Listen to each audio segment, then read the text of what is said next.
Hey everyone, how are you? Vanessa here with Visalia Talks, your local talk show that brings you everything you need to know about what's going on right here in our community. Now, I'm pretty sure you're noticing it looks a little different in here. We do have a brand new studio. Thank you, Jesus. We do have a brand new studio. We are right here in the heart of downtown Visalia. As you can see right behind me, all of the fun is going on right behind us. We are excited to be here in downtown, beautiful downtown Visalia. If you watch the show, you know we're always here doing all kinds of sorts of events and fun things. So we're really excited for the changes that are coming, for the fun stuff that we're picking up and we're going to start doing within the community. So we're truly excited to be here, to have this change, and to be back doing these interviews with you guys. So with that said, I would like to introduce my special guest today, Cora, and she is a special ed advocate. Cora, how are you? I'm great, and I'm glad to be here with you today. Thank you for inviting me. Yes, you're welcome, and thank you so much for coming. So, special ed advocate, explain to us, Cora, what does that mean? That means that if there's a family that's struggling, well, their student is struggling in school, it could be academically, it could be behaviorally, and they're just not sure what to do. They can contact me. I'm right there with you. I'll get your student tested if you've been denied. Once you get the kid tested and they go through their testing, I'll sit down with you for the testing results, and then I would go to the IEP meeting with you. Okay. So I'm your partner, to teach you the laws and to really make you feel comfortable going through this, sometimes scary process. It is sometimes scary. Now, IEP, those are new words I know for me. So explain to everyone, I know, and then I know there might be a little bit of a stigma behind, a special ed type of situation. So explain to the community an IEP. Yes. What is that, and how can that help your child? And what might a parent see in their child so they think, you know what, maybe this might help them? That's great. If your kid is struggling in the classroom, you can see that maybe they're just a little behind, whether it's reading, math, writing, or even socially, having those social connections. And so you kind of wonder, to yourself, what's going on? What's going on? And so really your first step, should be to talk to the teacher. And sometimes, and the teacher, has a lot of great information. And then she may say, well, let's talk to, the principal. A lot of times what I find is that at first they kind of put the parent off, not always, but sometimes. And they'll say, well, let's do some response to intervention for a while. Okay. And I think that response to intervention is great. What is that? It is, it's an intervention program where they'll pull your child out, usually do some extra work, whether in the reading, the writing, or the math. And that's great. But however, legally, the school cannot use that to deny the parent the right to get their child assessed for special education. So a parent might come and say, hey, they might need this extra help. Let's look into IEPs, and then the school might say, well, let's get them this extra help and try to not go into the IEP side of things. That's right, and it's great. Go ahead and let your child go to that response to intervention. That's great data, but however, by law, when a parent puts in writing that they want their child tested, the school must respond with either yes or no. And if they respond with no, they reason? Do they have to have a good reason? A very good reason, and you can actually, take it up the chain, and I can help you get that testing done if you're denied. Right. And why would they want to deny something like that? I'm really not sure. Yeah. I'd hate to say that it's money. That's probably what's behind it, I'm sure. Or maybe it's good intentions. Maybe they, think, let's just try some catch other it before stuff having to go there. Because maybe the stigma, but they're really... I taught special ed for 17 years. Okay. And I'd have to say, at least at my campus, we just didn't notice that stigma. I'm not saying it doesn't exist, but I just think that the way that it's handled on the campus, school campuses, it's, I think it just works out well. But some things that for parents that might they might need to know to get started. One, it's if they get denied, there's help with an advocate. Absolutely. But say you've had the testing and you get it and you don't understand it, then I come in there as well and help you with that. And when you go to a meeting, you might feel intimidated. Right. Because they're all sitting there right. and it's like you're being questioned and it's like you got to figure out what's going on and you don't even know what's going on. Exactly. Yeah. And so what I like to do before we go is I prep my parent and I let you know that by law, you're the most important person at that meeting. That meeting is for you. Yes. It's happening at the school. It's not that the school called a meeting and invited you. Yeah.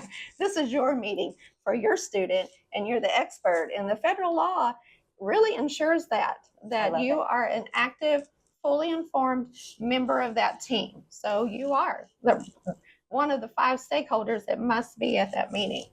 Good. Good. So I just take you through that. So don't be scared. Don't be scared, parents. Yes. Yeah. There's no reason to be. So an IEP, and then it's the 504. The 504 plan. Yes. There's a difference in that. Yes. Yes, absolutely. So the IEP is a federally funded program, and it's for children who need special academic instruction. And also or services, related services. So sometimes that does get into like social emotional. So yes, there's a lot of that social anxiety going around that. Is that the same thing that you can help with that? Absolutely. So it's if you need specially directed instruction, say in math or history, or English. Also, by the same thing, there's services related. So which would be speech and language, which could also be your social emotional, your anxiety. So, and then if it's something that doesn't quite go up to the federal level, the IDA level, then you also have your 504. Okay. That's not funded by federal. That is just a civil rights act, rehabilitation act. And so 504 also covers our children at school. That follows them through their whole life, where the IEP stops when they graduate or turn 22. Okay. Yeah. So there's a lot of things that we can help with. It's outside the scope of just academic, which is why it's called educational. Yes. So anything that affects your educational you guys can ability, I can help with. And what about this? What about the kids who are so into trying to become better, but they have to be taken out of school, so now they're homeschooled? Do those programs work for homeschool children as well? It's a little trickier on a homeschool basis because you have to attend a public school. Okay. Well, and charter, by the way, if your child attends a charter school, your public charter school are held to the same federal laws and state laws with the 504 as well. Now we can look at placement. So once we come together as a team, we look at where is the child served best. Okay. So there'll be a continuum of services. So the school district itself may have something perfect in mind, and it could include home sometimes and other programs within the school. Yes. And so services will come with that. It's just kind of a thing you sit down, and it's really the child's unique. So everything is written towards the child's unique situation. Yes. So it's not one size fits all. Matter of fact, there's so many sizes. So it's very individualized. Love that. So they would have to be a part of the school district, whether here or anywhere. Yes, and and once you get there and we get together as a team, then we can discuss everything related that this child may need to be successful. Yes. And how can they contact you when if they have questions that then you don't even know if maybe they might need your services, or how can they contact you? Do you do a consultation or anything like that? And that is how we would start. So you could call me at my telephone number, which we'll provide. I'm on Facebook, Cora Heiser, Special Education Advocate. I'm on Instagram at Sped Advocate. I'll pick up my phone. You can text me. There's nothing I love better than getting in touch with a parent who says, hey, this is what's going on. Can you help me? Yes. And if I can, I love it. I want to. And if I can't and you need something else, I'll point you, in another direction. But I'm there. I like to say I'm with you from evaluation to graduation. Oh. And every parent that I have helped in the past 7 years, we're friends. Yeah. We just become friends, and I know your children and they know me. And So it's just so I think it's a great job to have. You become part of their village. Yeah, I love it. Yeah, I bet. I was going to ask you, how did you get into doing that? But teaching in special education for 17 years. That was it. And I, wish I could remember the exact moment, but I know that I had retired.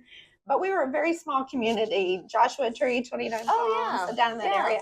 And so I think that, as a special ed teacher, I always felt a responsibility to my parents who came in to make sure that we got it right, for the child. And then I think afterwards, just people in the community would call me, and say, hey, I either know someone or it's me. And, will you help? Well, can I give them your number? And so that's just kind of the way it got started. Yeah. And then my granddaughter was born here in Visalia. Mm-hmm. And luckily I was retired. Mm-hmm. I moved here. So I would love to, extend that same service to Visalia, to this community, because every time you help a family, every time we help a child, all we do is increase the greatness of our community. Yes. And actually the world at large as they move on and do their big things. And so I love being a part of that, sending them off, with confidence into that great big world, and they live their dreams. I love it. Cora, you're a special person. You've got a really special heart. Thank you. Really special heart. God bless you. Thank you. I want to ask if there's anything else that you'd like to say to the community before we go. Just, again, I would love to help you if you need my help. We have a whole big federal law out there that's to help you, to assist you, to help your child. And we sit with the school, and I really help you mediate with the school, and we work together. It's not a us versus them. We all work together for your child. And I just think that, that's what I love to do, and I really want to do that for you. Absolutely. And it's not just here. You said you on Zoom. You can help. You're helping children all over. I have clients all over Indiana, Illinois, Southern California, Northern California, Arkansas, my home state. And so, with Zoom, we can help children all over the United States. So if you've got family that lives somewhere else, if anything, and the ages, the ages are 3 to 22. So that's what IDEA, which is the federal law, that's what we cover, is children from 3 to 22. Love that. I love it. I thank you so much, Cora, for coming. You are a breath of fresh air. Well, thank you. Yes. So you guys give her a call. We'll have all of her information on the screen. Thank you again so much for coming in here.